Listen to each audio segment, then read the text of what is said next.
Welcome to the party, pal. Your friendly neighborhood master chaos here. It's Tuesday after dark. Thanks for joining me on your favorite variety show about all things horror, movies, physical media, all that good stuff. We're going to be talking about it all today. The drink of the night is Jolt Cola. Who remembers Jolt Cola? This isn't actually Jolt Cola. This is not the original anyway. This is kind of a energy drink variation of it. It only has 10 calories and it promotes focus, boosts mood, supports metabolism. There's 200 milligrams of natural caffeine. This is not sponsored. I just want to have a fun drink every time we chat. On Tuesday, today we have a jam-packed show. I'm going to tell you exactly what you can expect so you can be ready for it. We will be talking about the Bruce Campbell situation. If you have not heard, we'll discuss it in a little bit. Also, there's a Maniac Cop Remake coming. You're not going to believe who's directing. Terrifier 4, is this the end of art? We'll talk about it. We're going to discuss the Scary Movie 6 trailer and the future of what that could mean for movies like Scary Movie and Naked Gun. I'm excited because I love spoof movies. We'll look at the Arrow May announcements, the Severin announcements that were just dropped for the end of February. And of course, I will be talking Scream 7. I'm a big Scream fan, so obviously I will be discussing it, giving you my thoughts on that, as well as the box office of the week. Blu-rays and 4Ks coming this week, and we're going to take a look at Scarlet Warning 666, which isn't even the name of the movie. I forgot what the hell is actually on the print. But anyway, we're going to be talking about this from Grindhouse releasing their new... You know, they always release some kind of random thing, recently anyway. I hated the last thing they put out, and did I like this? Well, we will dive into this. I'll open it up, we'll take a look at the insides, and then I'll tell you if it's worth your money. And one of my favorite segments, Lost Legends, we're going to be shedding a light on a lovely lost legend. Where did she go? And could you potentially meet her at a convention? Who knows? We'll talk about her a little later. Let's jump right in. But first, let me address the chat because you guys are part of the show. Kubrick is here. What's up, man? Happy to have you here, buddy. Midget Man, red bloody hand wave to you.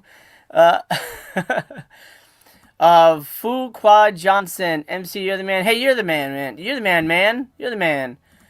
Code B-Man is the man. $20 super chat. Thank you, brother. Appreciate you. Thanks for being here, man. I'm glad you could make it to the show. Okay, let's jump right in. Lots to cover, and I don't want to keep you here all night. As much as I would love that. Let's, let's do this intro here. Let's do the Blu-rays and 4Ks of the week. What's coming out? Let me turn this ad off. I don't know if I can, but hopefully it'll just stop on its own. Anyway, March 3rd, 2026, it is today. What comes out today? We're getting Running Man, the remake. I'm kind of mixed on it. I didn't hate it, but I didn't love it either. Zootopia is coming out. I did not watch that. No real interest. I didn't like the first one very much, to be honest. Hamnet will be available on physical. I really loved that movie. I thought it was a phenomenal movie. I do highly recommend Hamnet. And Kung Fu Panda 3. Okay. Oh, maybe it's new to 4K or something. Cobra Kai Complete Series on Blu-ray. The Girl Who Leapt Through Time from Arrow. I swear to God I've seen the anime of that, but I might be mistaken. Swordsman Trilogy. This is being released as part of the Hong Kong Cinema Classics line. Wild Robot 4K. And let's see, Piranha getting a 4K Steelbook. I feel like that's already been out. I feel like we've already had one of those. I feel like I have that, a Steelbook, but it's a different cover. I don't know why they keep doing that, but whatever. It is what it is. Kung Fu Panda 4 movie collection. So why the hell is part 3 getting spotlit? Oh, that's weird. Either way, it's out if you want it. Ella McKay, which I've heard horrible things on. Genghis Khan, is this the one that John Wayne plays Attila the Hun, or Genghis Khan, or whatever? I don't know. Anyway, I haven't seen it, but there you go. Only a Blu-ray. That's weird. Telemasca. I think that's part of the Witches TV show, if I'm not mistaken, on AMC. Part of that world, anyway. A whole bunch of low budget movies down here I've never heard of. It Wants Blood, The Lich, Hack Job, From Dusk Till Bong. Okay, I Spill Your Guts. Yeah, that's all being released. And then on the 6th, looks like it's are these albums?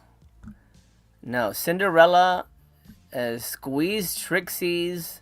I don't know what that is. Digipack, some kind of thing. Anyway, maybe some. Oh, Bye Bye Love. That was a Vinegar Syndrome partner label release. Anyway, there you go. Nothing too exciting this week, to be honest. For me, nothing really jumps out at me. Nothing that merrily we roll along. Actually, I don't know if I discussed this on a previous Tuesday, but I saw this on Broadway. Well, one of the trips we took as a family to New York, we got to see this on Broadway. I got to see Harry Potter on Broadway, and man, it sucked. It's a horrible play. So I'm surprised it's getting a physical release. It's not a very good play. The actors were all good. I did not connect with the material. Personally did not work for me. He says, hold on a second here. It's moving slow on my end. There is an anime that live action version is from the same director as Houseu. Oh, that's awesome. Oh, that's phenomenal. Now I really want to see it.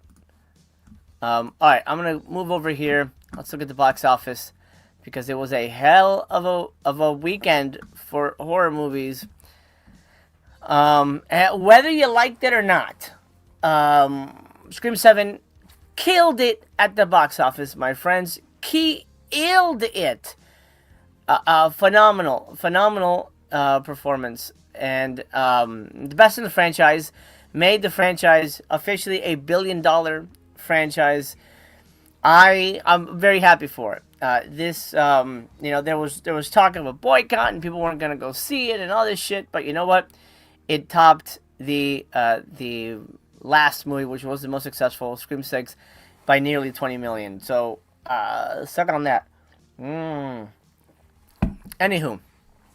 open number 1, obviously, on just under 4,000 screens. I thought there were 4,000 screens. I'm surprised it wasn't a bigger release. But like Goat, look, Goat had 3,700 screens. That's crazy to me. Yeah, it's weird. Why wasn't that on more screens? Anyway, killed it. $63 million. Phenomenal opening. Almost 100% assured we're getting a Scream 8. Goat is at number 2, still doing respectively well, with $12 million, so good for them on that one. Wuthering Heights has dropped down to number 3. $6 million for that one. 21 Pilots had a concert film. It opened at 4. I don't know anything about it. Epic, the Elvis Presley concert movie, still at number 5. Well, not still, but it looks like it. Oh, it looks like it went up actually. Looks like they added some theaters, so it actually did pretty good. It went up. Good for that movie. Crime 101 seems to keep missing its audience. I want to see it. I just not have had time to go check that out. Send Help. Now, look, here's an example. Here's an example of how horror is how big of a success Scream is compared to other horror movies. Send Help, directed by Sam Raimi. It right now total gross is $59 million. Scream in 1 week is already surpassed that. So that bodes really well. That bodes really well for the future of the franchise. Send Help is really good. If you haven't seen it, go check that out. How to Make a Killing looks like it is not doing very well. It's probably not even gonna make 10 million, which is a shame because I actually haven't even seen the trailer, but I do like the cast in that. Zootopia 2, which is now getting a physical today, is still in theaters and it's at number 10, so it's still doing pretty well. Avatar just out of the 10 at the 11 mark, and wow, that's crazy. Has not made 500,000. That's kind of nuts for that movie. But I think people are burnt out. Personally, I'm burnt out on Avatar. Then there's I don't know what this is. Uma Musume Pretty Derby. Oh, I think that's an anime. That opened in 13. And then, unfortunately, Good Luck Don't Die is already dropped off a cliff. Crazy. Number 16. Then The Revenant came to theaters, I think for just a limited event for the weekend. 10th anniversary. Great movie. Doesn't seem like anybody was really interested. It landed in 22. Okie dokie. That is the top 10 box office. Not super strong for everyone else except for Scream 7. So let me finally, because I haven't really worldwide 100 million already. Fantastic. This is current as of Tuesday, March 3rd. Phenomenal. Absolutely was going to get... it's going to end somewhere in the $200 million range, and they're going to announce Scream 8. It's phenomenal. It's a wonderful time had by all. Spooky Ken, what's up with you, man? Glad to have you here. Where's Melania? Doesn't it have legs? I don't even know where that shit dropped. I have no idea. I did not see it. It's not even in the top 20. So yeah, no, it did not. It did not perform. Okay, Scream 7. Non-spoilers. I'm not gonna say anything. I will say the first time I watched it, and let's chat like this. The first time I watched it at the Fan Event on Thursday. My first impression was confusion. I wasn't sure how I felt about it. I really loved the first two acts. Then the third act, namely the reveal, threw me for a loop. And I think that's what most critics are going to say. Most reviewers, most audiences are going to say the reveal didn't necessarily land. But as a Scream fan, I can't instantly say, fuck it, it's a piece of shit, stupid, I'm walking away. Because I love this franchise so much, and I know I'm going to rewatch these movies 10,000 times. So I had to give it the benefit of the doubt. So I had actually bought tickets for every day of the weekend to go see it once a day. Just not only support it, but as I knew I needed to absorb the movie in general. So I went the next day with my family, and they asked me, they didn't want spoilers, but they asked me what did I think, and I was like, I liked it, I didn't love it. I watched it with them, and the second time, the puzzle pieces that felt like they didn't quite started to click. I started to see the magic behind the scenes, and what they were really trying to do. And it's hard to talk around it without giving away spoilers. But by the time the weekend was over, and then on Sunday I went to see it with Wet Movie 1. I think he was a little mixed on it. But by the time I watched it with him, I'm like, yeah, I officially love this movie. I think it's a great sequel. I think it's one that is going to age very, very well. Not like Scream 3, which I think I'm still iffy on. But like a Scream 4. I instantly loved 4, but a lot of people didn't. People came around and realized 4 is the best sequel. I'm not saying 7 is the best sequel. I still think 4 is the best. But I do think 7 is the kind of movie that's going to age like wine, and people are going to go back and go, oh, I get it. Oh man, I misjudged this movie. My opinion, but I think that's really where the strength of that movie lies. It's a movie that you can't just take at face value from the beginning. You really have to let it marinate. You really have to think about it, and I think that makes it a very strong movie. It doesn't make it just a slasher movie.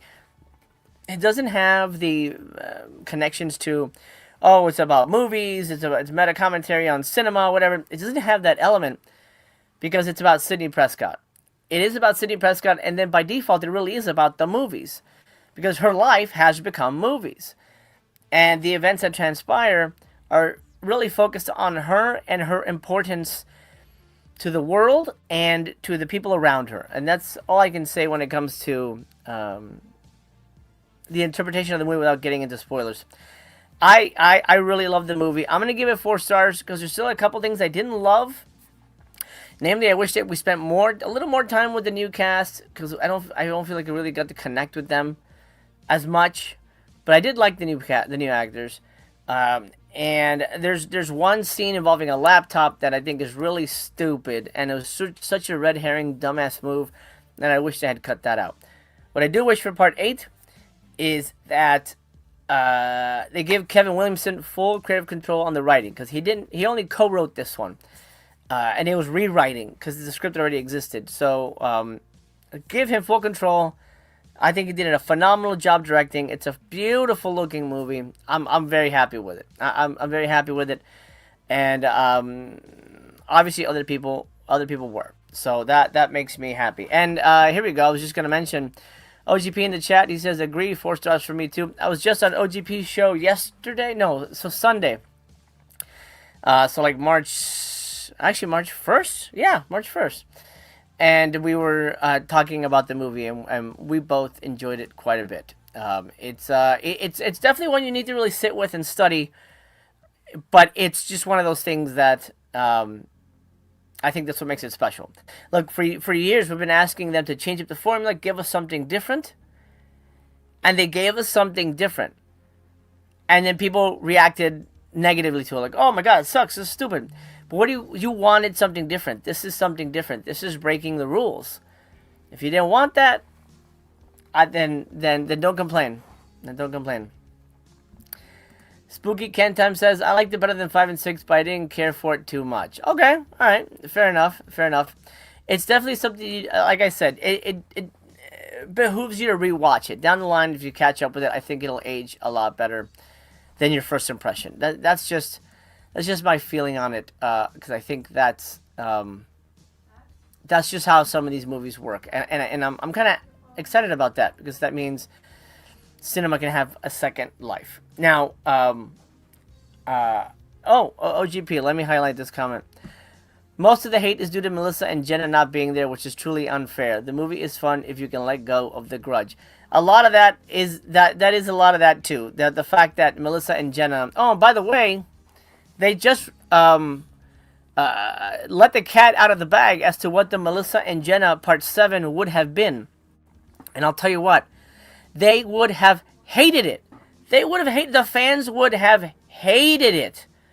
And I'm talking about the Melissa and Jenna fans, the Carpenter sister fans. You want me to tell you what happens? I'll tell you what happens, because it's out there. It's in the world.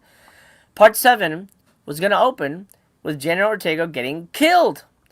She didn't... First of all, according to reports, she was already out before Melissa was let go. Or not, her contract wasn't renewed. She was already out. So she wasn't even going to come back. She was busy with Wednesday or whatever. So what they were planning to do is just kill her off in the opening. She was dead. Jenna Ortega gone. Then that was going to turn Sam, Melissa Barrera, into the killer. Because without, Jenna Ortega's character being there, without Tara being there, then Billy's ghost could work on her and make her go psycho. So Melissa was going to become the killer at the end of the movie. And what happens to the killer at the end of the movie? Exactly. She was going to get killed. So, the Carpenter Sisters trilogy, these new characters that everybody loved, they were going to murder in Part 7. So, in a way, you're welcome.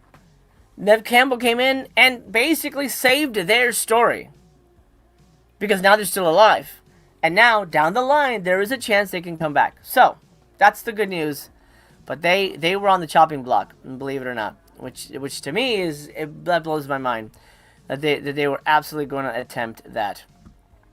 I don't want to bury the lead with the Bruce Campbell thing, but it is time to do the unboxing. So I think I'm gonna focus on this first, and then we're gonna do the Bruce Campbell thing. This is Scarlet Warning 666, the legendary lost film by Paul Meraki. Who's Paul Meraki? I don't fucking know. Nobody knows. But he made a lost film that nobody has seen, nobody has heard of. That's like saying a lost film by Master Cast. Nobody knows why. Anyway, this is the reason I bought it. The back says, is this a lost cinematic masterpiece of a mad genius or the worst movie ever made? It's the worst movie ever made. Absolutely, hands down, the worst movie ever made. OGP with his comment here. I would have actually enjoyed that. I wonder, would Melissa still have her unbearable grin if her character died? Oh man, but a lot of people would have been mad. Oh dude, they would have been pissed. Michael, thank you for the $5, man. He says the worst Scream movie is still 100% better than the worst Halloween movie. Bring on Scream 8. Hell to the yeah, sir. Absolutely agree. Hell, somebody told me that Halloween Ends was better. I'm like, are you fucking nuts? There's no way. There's no way. No, I have a good. I'm not gonna say who it is. I'm not gonna say who it is, but there's a YouTuber friend who loves Halloween Ends and is worried about Scream 7. I don't know if you've seen 7, but I have a feeling he's not gonna like it. Anywho, Scarlet Warning, yada yada yada. Let me read you the back, and then I'll open this thing up, and I'll tell you all about it. And I'll tell you, this movie made me do something I swear to God I've never done. I've never done this watching a movie. I promise you, this is for real. Okay, Do It All Auteur. Paul Meraki wrote, produced, directed, and starred in this legendary lost magnum opus, shot in Dallas, and originally titled "It Happened One Weekend." So that's what the print says. The one on the disc here. Rocky plays twin brothers. No. He plays 7 fucking guys in the movie, and it's confusing as shit. Cause you're like, wait, who is that? Wait, what? So wait, okay. Who's that guy? Is that the guy? Is that the brother? Or is that the... There's like a car salesman? God, it's so confusing. This makes David Lynch movies look like fucking Blue's Clues. This is so confusing, it'll make you tear your eyes out. That's not what I did watching the movie, though. It was something else, but... Let me continue here. Rocky plays twin brothers tangled up in a story of satanic skullduggery and strange occult rituals on a country estate. After the film was laughed off the screen, and rightly so, at its ill-fated 1974 premiere, Rocky spent decades reworking it as Scarlet Love and Love is Deep Inside, framing the unintended laughs as satire and adding an original rock soundtrack with his own vocal stylings. Rescued from oblivion by Grindhouse releasing its home video debut, Paul Meraki's mind-numbing meta movie will drop the jaw of even the most jaded cult movie fiend. And you're right. You're right, Grindhouse releasing. It made me drop my jaw that you would waste your money releasing this movie. God damn it. This is the perils of blind buying. The perils of blind buying is that you end up getting shit that could blow your mind. Like, my God, what a masterpiece. What a beautiful discovery. I love this movie. Or you end up with stuff like this. So bad. Look, the movie's in color. I don't know why the stills are in black and white, but whatever. The inside is like this. I don't even know what this is. This is like a little booklet. You get an extra disc for extras that I'm not going to watch. You get this situation here. There is a little skin in the film, but not anything to write home about. There's Paul Meraki himself right there. Ironically, not a bad actor. Not like a Neil Breen. Not like a Neil Breen type of guy. But the problem isn't in the acting. The problem is in the filmmaking. Completely confused. Makes no sense. The narrative's all over the place. Scenes happen that don't make any sense or don't connect to what you've seen. It's awful. Awful. And I hated it to my bones. And then this also comes with something I will never, ever unleash on my life. The Paul Meraki CD. Here are the tracks. Look at how many fucking songs. But that's a lot of songs, dude. Yeah, I'm going to use this as a frisbee. Well, actually, maybe I'll wait till maybe this goes out of print because these are limited. I got 2,500 out of 3,000. I'll probably wait till this is out of print and then say, hey guys, do you have a copy of Scarlet Warning? I'm selling it. This is rare. Super awesome. Anyway, piece of shit. Hated it. I gave it 0 stars. And it made me do something I've never done. Like I promised. I'll tell you what happened. Made me do something that I've never done watching a movie. Are you ready for this? I was 10 minutes from the ending. And I said, fuck it. I don't care. My time is more important than this. And I turned it off. I know this doesn't sound like a big deal. I'm sure you do it all the time. But I give movies the benefit of the doubt. I want a movie to I'm always on the movie side, so I'm always gonna give the movie the the upteenth respect. I'm gonna watch it till the end and see if maybe it wins me over in the end. I gave so little shits about this. I didn't even want to finish it. I hated it that much. And yes, I still logged it because I put the fucking time in. I suffered for this movie. It still counts, even though it's a piece of shit. Do you want this? Are you interested in this? I urge you to not. If you want it, well, hey, I know where you can get a copy right here. I didn't like it, and I don't suggest you track it down. It's really, really bad. Anyway, those are my unfettered thoughts on that one. Exhibit Sam says, I FOMO bought it. Oof, have you seen it yet, though? Have you seen it? I don't know about that. OGP says, I do it all the time. I'm sure you do. But I've never quit on a movie before. Oh, I've never. Reggie says, Satanic Skullduggery. Sounds amazing. OGP says, John Ward loves Halloween Ends. That tracks. Especially that he seems to really like Cult of Chucky, which I think is a movie that killed the franchise. Like, literally. After that, they just went to the TV show. Horrible, man. Diffin says, sure, sometimes you blind buy and it ends up being a bag of shit, but sometimes it ends up being the sadness or Ebola syndrome and it ends up being unspeakably dope. Oh, yeah, sadness is great. Ebola syndrome, I don't know if that's dope, but I like it more than most people. Most people do. It's a solid little movie.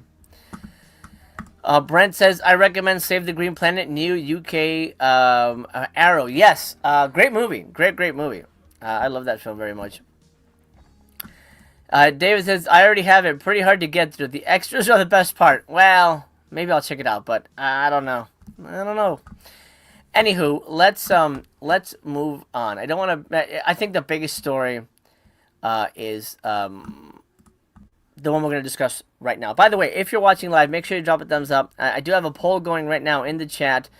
Are you excited for Scream 6? We'll be talking about, Scary Movie 6, or as they're calling it, Scary Movie, because it looks like they're going to make fun of 5 and 6, so I'm down for that. So this dropped yesterday, as of the recording of this video. This is from Bruce Campbell himself. And he writes, hi folks, these days when someone is having a health issue, it's referred to as an opportunity. I had not heard that phrase, but okay. So let's go with that. I'm having one of those. It's also called a type of cancer that's treatable, not curable. I apologize if that's a shock. It was to me too. The good news is I'm not going to go into any more details. I'm posting this because professionally a few things will have to change. Appearances and cons and work in general need to take a back seat to treatment. My plan is to get as well as I possibly can over the summer so I can tour with my new movie, Ernie and Emma, this fall. There are several cons this year's summer that I have to cancel. Big regrets on my part. Treatment needs and professional obligations don't always go hand in hand. That's about it. I'm not trying to enlist sympathy or advice. I just want to get ahead of this information in case false information gets out, which it will. Fear not, I am a tough old son of a bitch, and I have great support, so I expect to be around a while. As always, you're the greatest fans in the world, and I hope to see you soon. Much love, Bruce Campbell. So, there you go. Our very own Ash has been hit by the big C. It is horrible news. We wish him a speedy recovery. I'm sure everybody's a Bruce Campbell fan. It sucks. It sucks. There's no other way around it. It's horrible news. OGP says sad news about Bruce, and now we know why he canceled Creep IE. Oh, he was gonna be there? Yeah, that makes sense. He just did an Asylum movie. He was a voice in their they made an animated Winnie the Pooh movie, and he was a voice. He wasn't Winnie the Pooh. I don't know who the hell he played, but he was in it. I don't know who the hell he would have played. Rabbit? I don't know. It's weird. Kubrick says, didn't know Bruce had cancer. Sad to hear. Yeah, it just came out. It's a shame. That's horrible. Exhibit says, is Begonia a remake of Save the Green Planet? Yes, it is. Yes, it is. And I think I like Save the Green Planet better. Anywho, horrible news. Bruce, good luck, my friend. I wish you the best. Hope it's a speedy recovery and he's back in action. But chances of seeing Ash in the movies again, that's over and done with. That is over and done with. You know what? I'm going to switch these around because I do have the big Severin thing to discuss. But I'm going to focus on... you know what? Let me do this. Let me talk Vinegar Syndrome. Or maybe I should save that. Let me save that. Vinegar Syndrome is dropping something on Friday the 13th. And it's essentially been leaked. And I was hyped and now I couldn't give two fucks. But maybe Blake and I will be coming at you live for that one. But let's do some movie news. You're not gonna believe this. I didn't. Of all people, Nicholas Winding Refn is gonna direct a Maniac Cop remake. I don't know. I mean, okay. For those of you who don't know, Nicholas Winding Refn is really into genre cinema.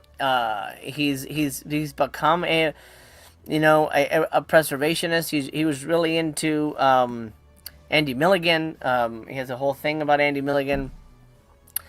And I'm sure he likes Maniac Cop, but somebody of his stature doing a Maniac Cop remake that doesn't sit right with me. It feels a little weird.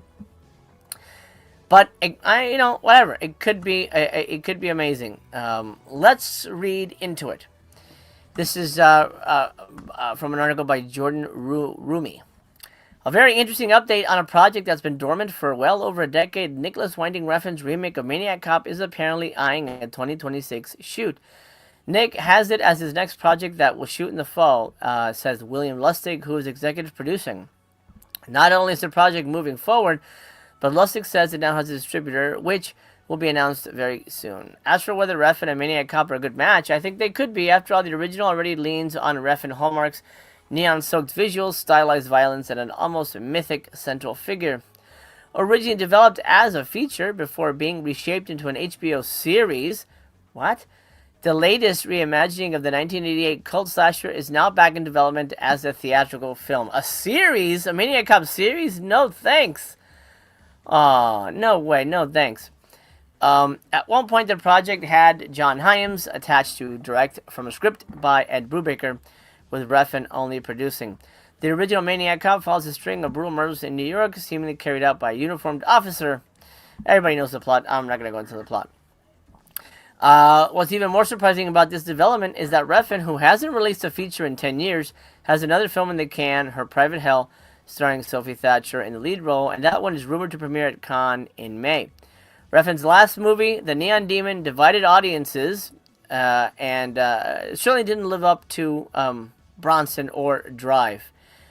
What do you think? Nicholas Winding Refn, Maniac Cop?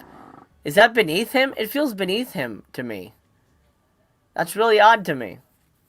I mean, I'm all down for another Maniac Cop. Great, bring him back. But Nicholas Winding Refn? That seems odd to me. This wasn't on my list, but while you guys respond to Maniac Cop, I'm going to highlight something that just popped up that is kind of blowing my mind here.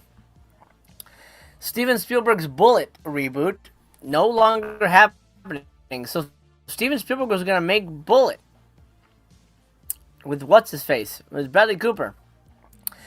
Okay, a few weeks ago, rumor began circulating that Steven Spielberg and Bradley Cooper's Bullet remake, announced in 2022, was on shaky ground to the point that only one of them, either Spielberg or Cooper, might remain attached, but not both. Apparently, the two had a falling out. Ooh.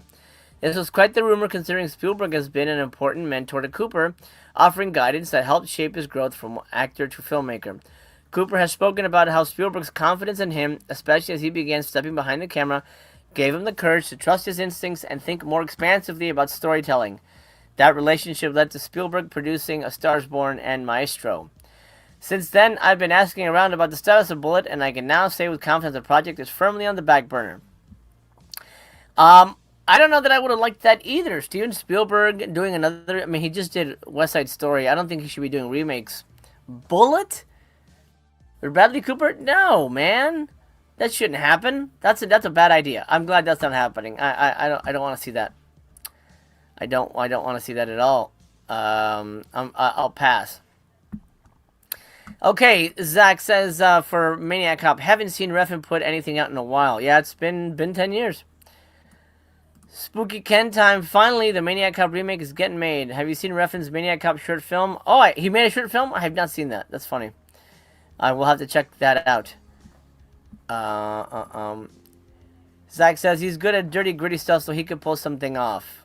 He can. I mean, obviously, I think he could do a good job. I don't know. Weird to me.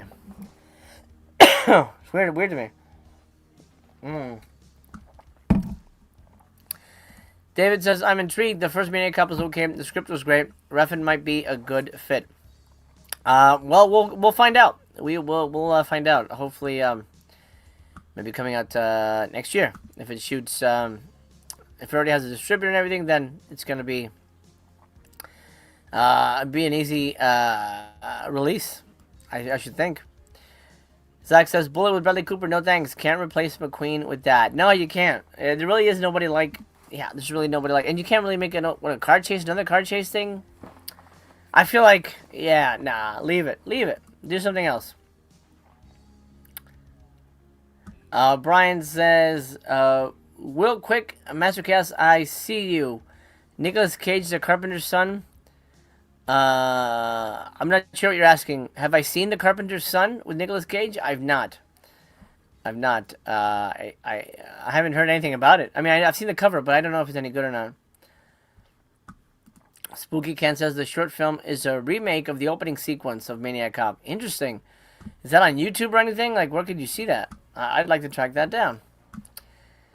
Okie dokie. Movie news number 3. You may or may not care, but I'm going to bring it up because we talk horror and we talk franchises here, so this is interesting. How many of you are fans of Art the Clown? I'm going to guess. If you're younger, you're a big Art the Clown fan. If you're older like me, Art doesn't really do much for you. Nice guy. The guy who plays Art, super nice dude. But Art, I feel he's just hot air, to put it nicely. But I might be alone in that. Anyway, looks like it's coming to an end. Part 4 is the final film. This is an article by Wesley Yin Poole. Red director Damien Leone has issued an update on horror movie sequel Terrifier 4, addressing what he called speculation and false information doing the rounds online. In a post on Facebook, Leone confirmed that Terrifier 4 script is very close to completion and that pre-production is set for the spring. However, there's still no official release date. This is the most precious script I've written for many reasons, but it's also the most challenging, Leone explained.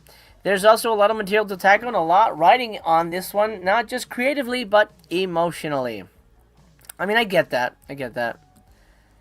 But if you've seen the last 2 movies, like, nothing happens but kill scenes, man. We've built something special together over the years. The cast and crew who have been here since the beginning deserve a finale that honors their dedication. The fans who've championed this franchise deserve something unforgettable. In all honesty, I'm thrilled with the way it's turning out and confident it will deliver. I will officially announce when the script is complete on my social media pages, which also means I'll be moving into pre-production. If you don't see it coming from or confirmed by me, then it's not official. Thank you for your patience. I promise it will be worth the wait. It's worth noting that Leone calls Terrifier 4 the finale, confirming plans to end the franchise with the 4th entry. So, and I think he had mentioned that before, like when Part 3 came out, that I think I'm going to do one more film and it's going to be the last one. So, there you go. Terrifier 4, this is the end. It is the final film in the Terrifier franchise. For now, it's making a lot of money, so who knows? I can't imagine they're gonna say 4, and then goodbye. But you never know. You never know. Zach, that's a good question. Curious to see what else Leone can do movie-wise, and I think that's on him, because he should have tried to do something else and not just churn out Terrifier movies. Because I have a feeling he's gonna fall into that trap of other filmmakers who are just known for one thing and just never, one-hit wonder kind of guys, and never get a chance to break out because they're just that guy. So I think his career might be in trouble. We shall see. OGP says, Terrifier has never impressed me, which is sad because Art the Clown has been wasted. Yeah, he's a great character, but not exceptional movies. OGP further says, Art as a character has so much potential, but the writing is ass trash garbage. Absolutely. I mean, 3 pissed me off, not only because I thought, and me and OGP watched it together, not only did I thought it was cruel and mean and turned Art into a terrorist and not like a fun horror guy, but there was no plot. There was still no story. It was just kill after kill after kill, and they still didn't really give us any kind of explanation, and that pissed me off. Zach says, what kind of poll is that at the bottom with F13 only getting 9.3%? Oh, yeah, it's best favorite slasher movie. Of course, I voted for Scream. And Halloween is in second, but Scream is winning at the moment from 5,000 votes. Interesting to put Candyman. I wouldn't consider Candyman a slasher movie. I mean, I guess. But I don't know. That's weird. Black Christmas? Oh, come on. Black Christmas? You could have picked something else. Black Christmas is only one movie. Okay, whatever. Anyway, Terrifier coming to an end. Whether you want it or not, it'll be over. Spooky says Terrifier is a little overrated. Absolutely. Brian's enjoying all the Terrifier films. Okay, there you go. 2 thumbs up from Brian. Alright, well, Brian, get prepared to say goodbye to Art the Clown. Speaking of saying goodbye, get ready to say goodbye to your money, because Severin just dropped some pretty massive announcements for February. Stuff that's, I mean, to me, one thing I definitely want, something else I may pick up, and something else that I kind of would at least like to watch. And that's rarely the case. But they've been, this is 20-year anniversary for Severin. They're hitting it out of the park, in my opinion. They are hitting it out of the park. So far, so good. And by the way, rumor has it, word's got out that we're going to get more Russ Meyer movies this year. So fingers crossed. More Russ Meyer heading our way. Okay, let's start with the big baby. Wow, $55. That's the deal. That's a really good damn deal, actually. $55 for the Susanna Empress of Darkness box set. This is for you freaks who love Indonesian horror. Not that Indonesian horror, you know what I mean, is only for freaks, but it's a very specific audience that likes these kind of movies. Look at this fucking guy. Oh my lord. Hey, he dresses like me. Kiss is in this. Superman's in. Oh my lord. Look at this. Superman's in it. This fucking guy looks tougher than the Superman in James Gunn's Superman.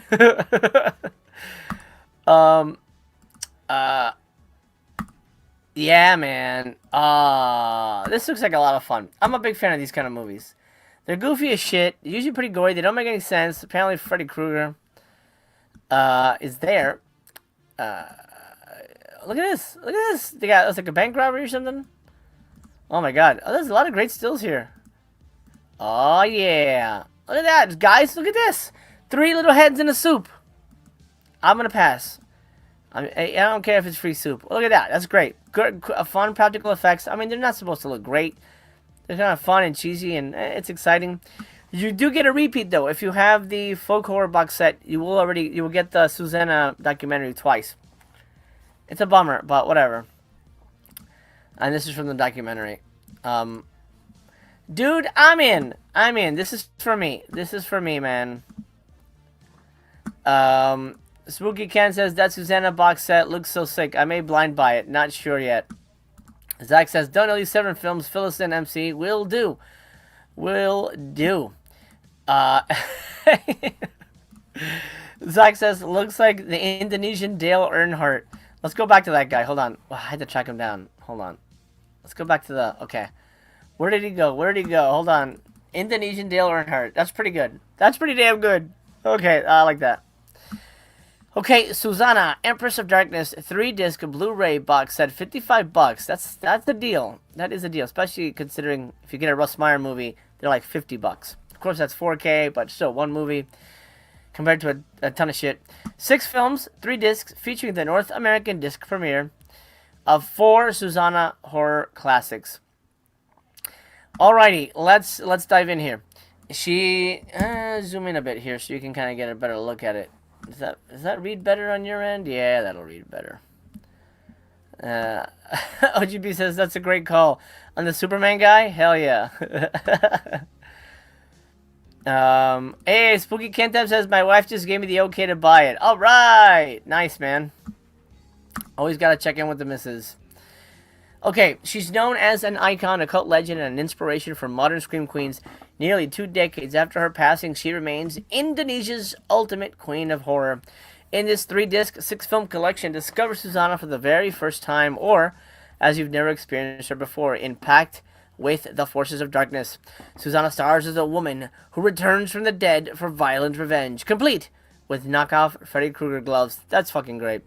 Susanna portrays a regal reptile empress in her mortal twin in the wild white crocodile queen. Sounds great. Malam Satu Suro and Kliwon Friday Night both star Susanna in her most famous role as the grisly ghost of feminist vengeance, Sundel Bolong, which is one of the movies on the folk horror box set, because she's on there as well, one of her films, and I think it's called that. And in the fascinating Severin documentary, directed by David Gregory, you get to know more about her. So it says 6 films, but I don't see. Wait, it's Forces of Darkness, White Crocodile Queen, Malam Satu, and Kliwon Friday Night. How's it 6 movies? Am I missing? Oh, Ghost Ambulance. Okay. And then the documentary, and then at the bottom, it includes Susanna's final film, Ghost Ambulance, which I think is fairly recent. So that's how it's. That's what we're dealing with. $55 is a good deal, but part of me wants to wait till it's on Amazon. It could probably be cheaper, but I don't know. I'll see. And the whole thing is region free, I would assume. No. Not all of it is region free. Some is region free. But looks like this one disc is region free. And the others are region A. So do keep that in mind. I'm in. I will eventually pick this up somehow. I don't know when. I don't know how. But it'll end up at my house, I think. One of these days. Zach says, I need physical media to not release anything for 3 months. So much money to spend these days. Oh, by the way, well, we'll talk about Vinegar Syndrome in a minute. But I finally got my shipment. Well, not my shipment. My shipping notice for my Vinegar Syndrome sale. Vinegar Syndrome order for, oh my god, February. Yeah, for February. So finally Demon Warp is on the way. I'm a little pissed that it's coming in March, but whatever. It's coming. It'll be here. I can wait. I can wait. It'll be hard, but I will wait. Exhibit Sam says, I'll get it probably the next Black Friday sale. That's a good one. That's a good time to get it. Yeah. Luckily, nothing sells out. That's the good news. Okay, we got 2 slipped copies here, release-wise. First up, Jess Franco from Bangkok with Bullets. Of course, with a term like Bangkok and Jess Franco, you never know what you're going to get. As a matter of fact, I'm scared to flip through these pictures because I know Jess Franco's cinema very well. Well, that artwork is slightly better than the ones you're getting from Shout, which are dog ass. Okie dokie, these are wow, these are coming next month. Release date next month, April. Okay, what are they about? What is happening in these movies? Worldwide Blu-ray premieres of Franco's Not Quite Shot in Bangkok rarities. In 1985, writer-director Jess Franco briefly stepped away from horror and erotica to focus on several adventure thrillers that combined elements of his earlier Euro spy and Fu Manchu hits with his sardonic wit and love for exotic settings. But having no budget for foreign locales, he instead sent cinematographer Huang Soler to Thailand to shoot a few days of exteriors, which became the foundation of two of Uncle Jess's most surprising and rarely seen Spanish productions of the decade. In worldwide premieres, you get Trip to Bangkok, Coffin included, great title. Franco vs. legend Howard Vernon stars as a cantankerous British agent on the trail of a creepy cult leader. In the worldwide disc premiere of Bangkok Date with Death, Jess unleashes a pop art crime spree of pirates, kidnappers, and kung fu killers starring his beloved muse, Lina Romay. Both films have been scanned in 4K from their original negative, and you get a ton of special features, I'm sure. I'm not a big Franco guy. These kind of sound fun. I don't know. It's a 2-disc set, but you're only gonna get the one slipcase. So I'm guessing it's one of those flip ones. So, you know, the Emery case with the flip disc. They're gonna be packaged together. 180 runtime all together. It sounds like, or for disc 2. Oh, I see. Oh, I see what they did. Okay, so disc 1, and then disc 2, and then disc specs together, 180, and they're region free. So hey, there's that. Limited edition slipcover, which doesn't sell out. So that's the good news. At least there's no word on that being an issue. Yeah, I don't think this will sell out. Anyway, Jess Franco. If you're a Jess Franco fan, it's probably a no-brainer. It's probably not as sexy as some of his other ones, but it really depends if you want to have it all. You will enjoy it. Spooky Ken Time says, Voices from Beyond kind of sucks. I've heard that, and it's one I have not seen, so that's why I'm not jumping on this exactly. But I heard it's not good. Unfortunately. Let's take a closer look into what they're offering here.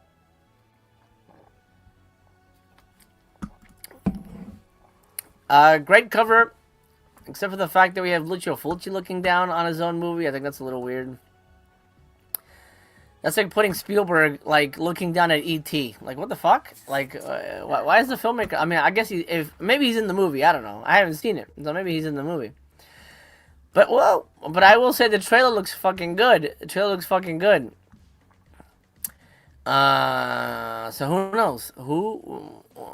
I don't know. I'm gonna track it down. I am gonna track this down. I for Film says it's a must for Fulci fans. Remains to be seen. Penultimate film means second to last film from writer-director Lucio Fulci, and in ill health and likely knowing the end was near, is the highlight of his Twilight era. A classic return to the formula that made his early work so incredible, and presented in UHD for the first time. When the scion of a wealthy family dies under shocking circumstances, every heir has the motive for murder. But will the restless spirit of the deceased now seek vengeance from beyond the grave? Probably. I'm going to say yeah. I'm going to say yes. Oh, okay. There's a juicy cameo by the maestro himself. Okay, so he's in the movie. All right. The movie shows Fulci... In the movie that shows Fulci could still do it, according to Horror Cult Films. I hate when they put too many quotes and parentheses in there because it fucks up how you're reading it. At least it does for me. It's from a short story by Fulci with gore effects by Pino Ferranti, who did Cannibal Ferox. That's incredible. Stelvio Cipriani does the music.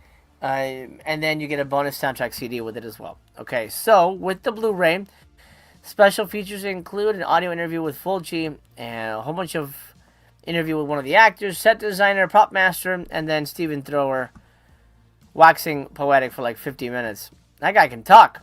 Disc 3 soundtrack CD, runtime about 91 minutes. Oh, wait, what? Disc specs. Oh, yeah, they're mixing it up. I was like, 91 minutes for the soundtrack? Okay, so the whole thing, the movie, is 91 minutes. Closed captioned, English subtitles. English mono. Blu-ray is region A, though, so do keep that in mind if that is an issue for you. I'm going to have to track this movie down. I'm not purchasing this, but I still haven't seen his last movie. Well, the name I forget right now, but it, anyway, yeah, so I haven't seen his last 2 movies, so Voices from Beyond, it's on my to-watch list, for show. I gotta check this shit out. I gotta check it out. Spooky Kentem says, barely has any horror in it, only in dream sequences. It's a nearly bloodless flick. Yikes. The trailer looks fucking great, though. There's, like, zombies and stuff in it. I don't know. But, I don't know. I'll track it down. I'll track it down, and I'll figure out if it's going to end up in my collection or not. By the way, for members, I want to highlight this. Where the hell did it go? It's hard to find because their pages are so kind of all over the place. For members, I will be doing a deep dive review for members only on the Exorcismo box set. So stay tuned for that. If you support the channel as a member, you will see that tomorrow. You can become a member today and become a member of the Master Chaos Society. There's 3 different tiers. It helps the channel, and it helps keep the lights on, essentially. And you get extra content that I don't release normally to YouTube, namely because that thing has a lot of naked ladies in it. And I tiptoe around it, but I do discuss the box set in detail and give you my thoughts on it in general. Let's do Vinegar Syndrome. Let's do Vinegar Syndrome. Because we just did Severin and their announcements, which are amazing announcements. But I think we should sandwich them. Let's sandwich them. So let's do Vinegar Syndrome real quick. So I told you that I was upset about something, and I will. Oh, Code B-Man, that's awesome, dude. Thank you. You gifted a membership. Thank you so much, dude. That's very nice. So whoever ended up with that is the way a gift membership works. If you comment, like the videos, you know, that kind of stuff, you're part of the community, then you get selected automatically as like one of the people who would benefit the most from having a membership. So Code B-Man, thank you, man. That's very nice of you. I appreciate you very, very much for that. And whoever got it, let me know. Anyway, so Friday the 13th of this month, March, they will announce something. They said one mask goes on and another comes off. Prepare yourself. I'm going to tell you right now, in the email that they sent, which I had not read till after I was done with the Vinegar Syndrome live video with Blake, they said it's a re-release of a film and then a VSL movie that will be like, it's a foreign VSL slasher kind of a thing. Here's the re-release. Unmasked Part 25. Absolutely. They said it was a re-release of a classic, a Vinegar Syndrome classic. This is sold out. I don't know why it's sold out. I'm guessing they lost the rights, or maybe they won the rights back. I don't know what's happening with it. It's out of print, but it's coming back, bitch. With another slipcover. That's not exciting. That doesn't excite me whatsoever. It's a good movie. Don't get me wrong. It's a good movie. But why make such a big fucking deal for that? I don't know. It seems like it'd be much more exciting than like a re-release. And it may be a 4K upgrade, but I don't think so. I think it's just gonna be hey, it's back on the site with a new cover. And I mean, it could use a new cover. This cover isn't great. But I don't know. Weird to me. So, I'm not excited about the announcement at all for the 13th. But Blake and I will be here probably chatting for about 30 minutes because it's going to be a wet fart of a dud. And the VSL foreign movie, I don't know about that. Nicolette Albertson, what was that movie about a blind man milking cows? It was called... A Lonely Cow Weeps at Dawn. You can find it on Tubi. It is there. Zach says, I got it with no slip. Hope they will sell just a new slip then. They might.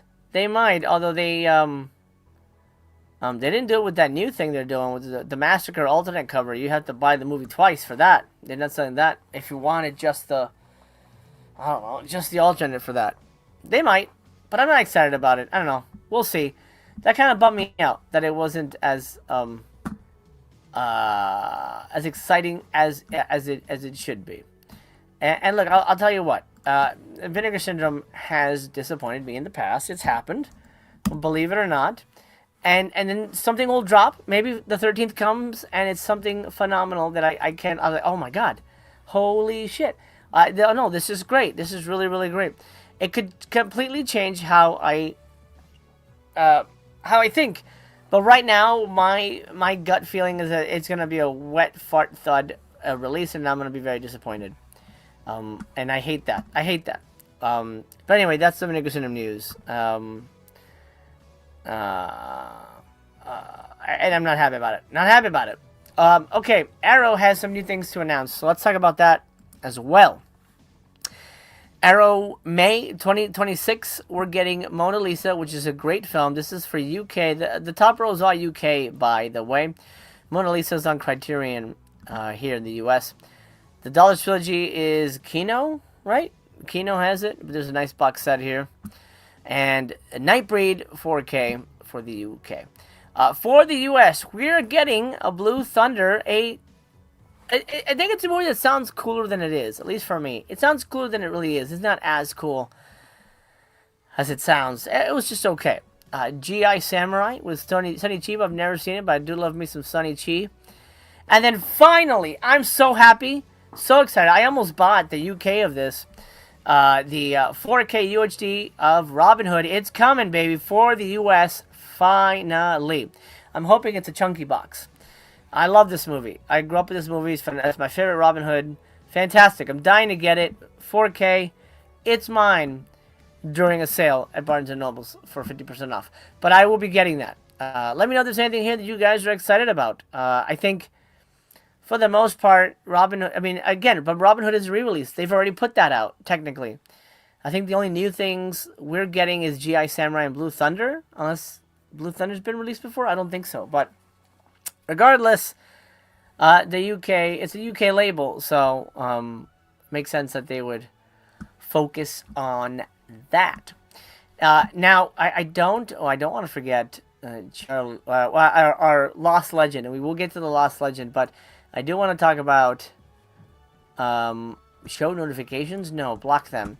I do want to talk about Scary Movie 6, and before I forget, let me go close the poll, because I did that once. I'm like, oh, I forgot to close the poll. So let me close the poll and take the temperature of the room, see what people are feeling about Scary Movie 6. Are you going to go see it? Are you excited? 61% say yes. 36% say no. And 3% say never seen one. That's interesting. I'm a big fan of the Scary Movie films. I'm hoping we get a box set of all of them. I know I have them somewhere. On DVD. I don't think they even got Blu-rays. Did they get Blu-rays? They probably did. But anyway, I'm excited for Scary Movie 6. And I'm glad to hear that most of you are as well. I have a feeling it's going to do very, very, very well. Zach is excited for G.I. Samurai. It looks really good. I'm hoping for that. Sydney Jenkins, what's up? Or Warren Oates is great in Blue Thunder, but that's about it. Man, Warren Oates is great in a little movie called Cockfighter. It's not what you think. It's about wieners. No, it's chicken fighting. Fucking great. He's really good in that movie. I mean, he's always good. He's also good in Two Lane Blacktop. Is that the one he's in? Is it Two Lane Blacktop? I think it's Two Lane Blacktop. Or is it? Yeah, Two Lane Blacktop. He's great in that. Awesome, dude. Awesome. Zach says Robin Hood cereal for the theater release was so good. Oh yeah, dude. They had a back in the day. Like they were like branding everything. I want Ghostface cereal, man. That's what we need for part 8, man. Really, McDonald's toys. What the fuck happened here? Hold on a second. Okay, website had a freak out on me. This is from Yahoo by Caitlin Riley. They're back. The OG Scream Scary Movie Squad is returning for a 6th installment of the raunchy parody franchise, and this time it's skewering the most popular horror movies in the last decade, including elevated horror favorites like Get Out, Weapons, and The Substance. And this is a sequel to Part 1, because Part 1 is the Scream one, and the other ones are different movies. The new film follows the fifth installment of the franchise, which hit theaters in 2013 and was the first not to feature Anna Faris. The trailer for Scary Movie 6, written by brothers Marlon, Sean, and Keenan, and Rick Alvarez, reunites Cindy and Brenda with friends Shorty, Ray, and Ray as they all navigate a world populated with all kinds of horror IP. Of course, that includes the return of Ghostface, the killer from Scream, which inspired the original Scary Movie. But there are now folks ready to slash into the original crew too, including Megan and Art the Clown. Scary Movie 6 takes a stab at anything remotely politically correct. One of the characters, Sydney Park is the actress. Day Meeks, DEI Meeks, declares that they use they them pronouns. Okay, so we don't have to get into all the jokes, but I was hoping that they would give away some of the stuff that they would lampoon. Okay. Looks like we're going to get spoofs from Halloween, Texas Chainsaw, Friday the 13th, Hard Eyes, we saw that. Megan. Wednesday, there's a girl named Tuesday in it. That's fantastic. Sinners, the Get Out movies. There's a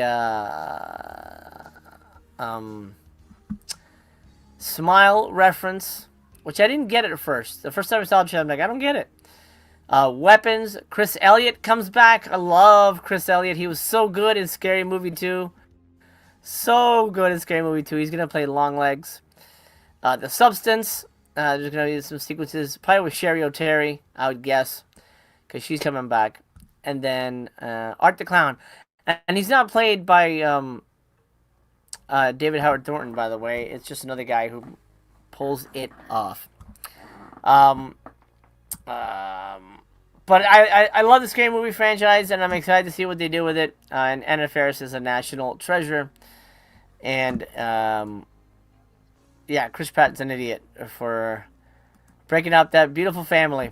But anyway, that's it for movie news. Let's go to our Lost Legends. Ladies and gentlemen, do you remember a young lady by the name of Charlie Spradling? You know what I didn't do? I forgot to load a picture of Charlie Spradling so that I could show you what she looks like. And I don't know why my screen isn't working now. Okay, now it is. All right.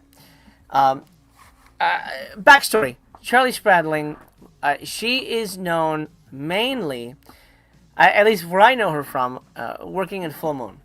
Working in Full Moon, not only as an actress who did nudity, but that's not the reason she was memorable, but as the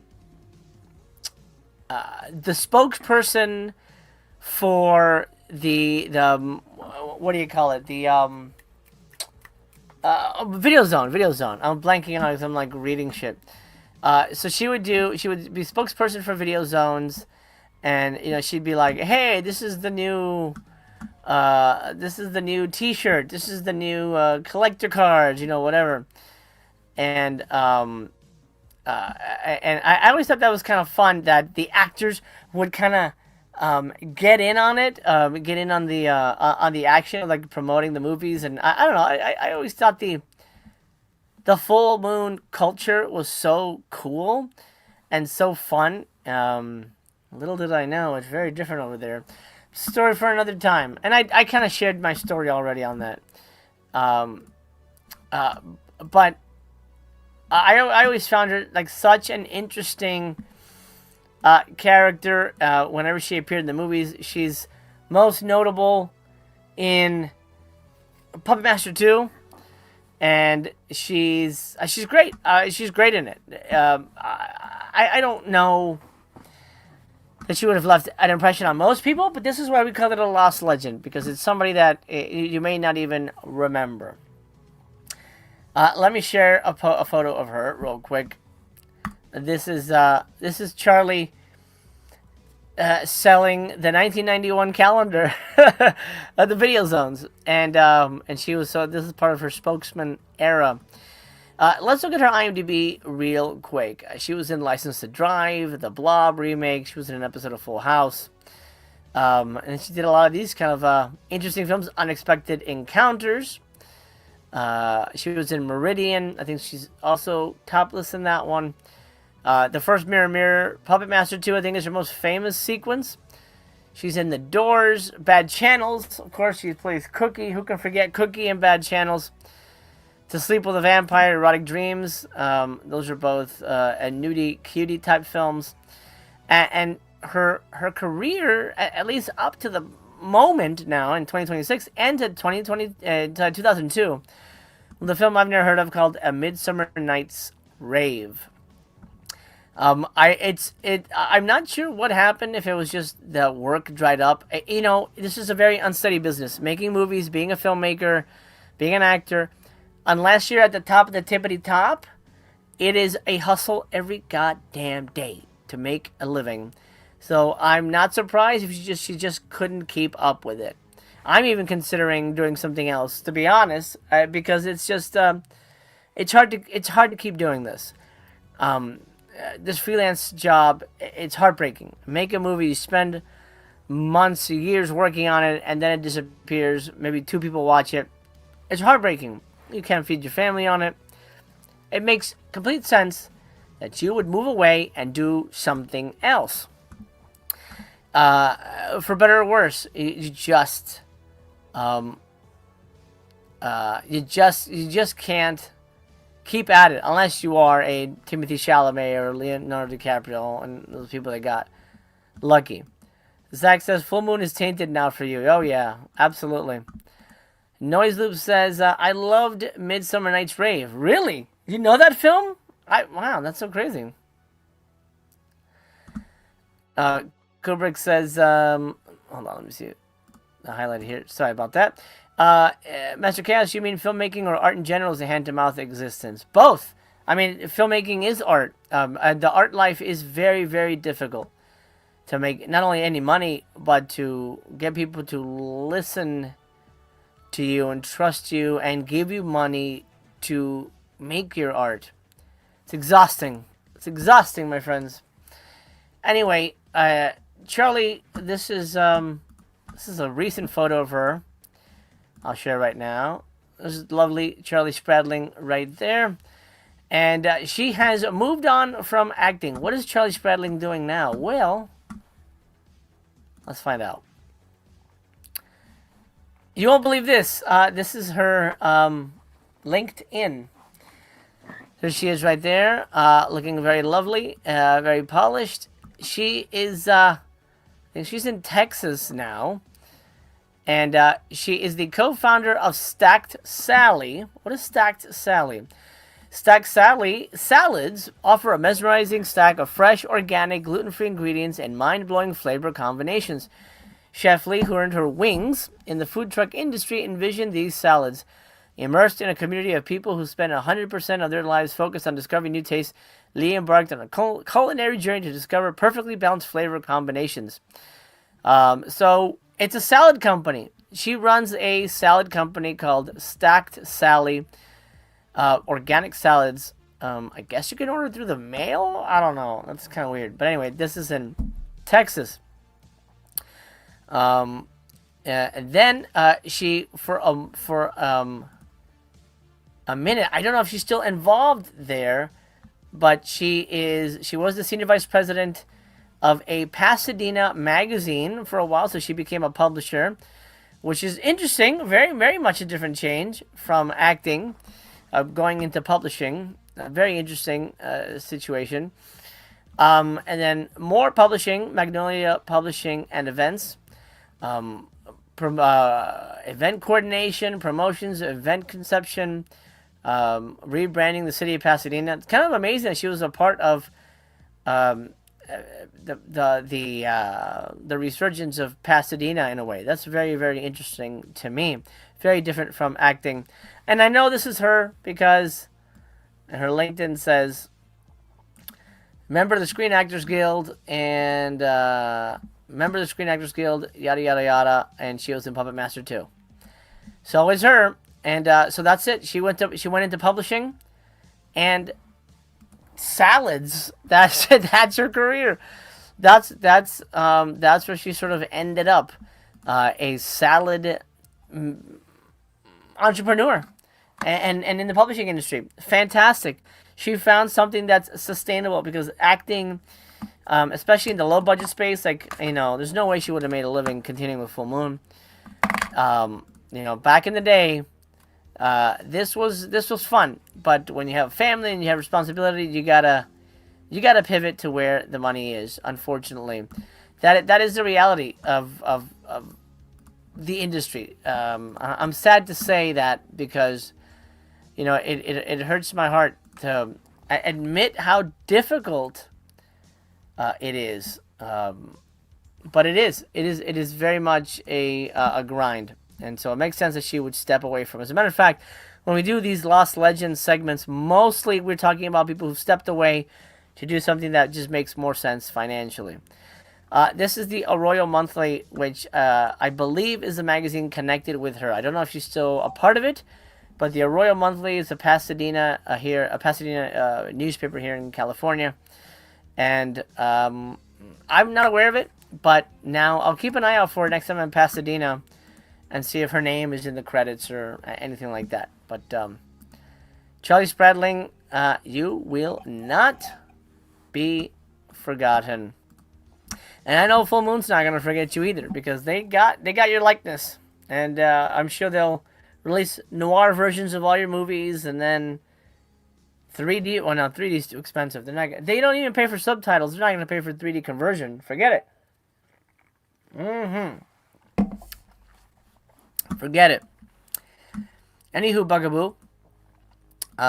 That's it. That's all I got for this Tuesday after dark. I hope you had a good time. I had a good time hanging out, except for the Bruce Campbell thing, which is a heartbreaker. It's unfortunate news, and hopefully he'll bounce back and he'll kick this thing in the ass and get back to being the badass that he is without cancer on his butt. He doesn't have butt cancer, but you know what I mean, like chasing him down. Don't take my words, literally.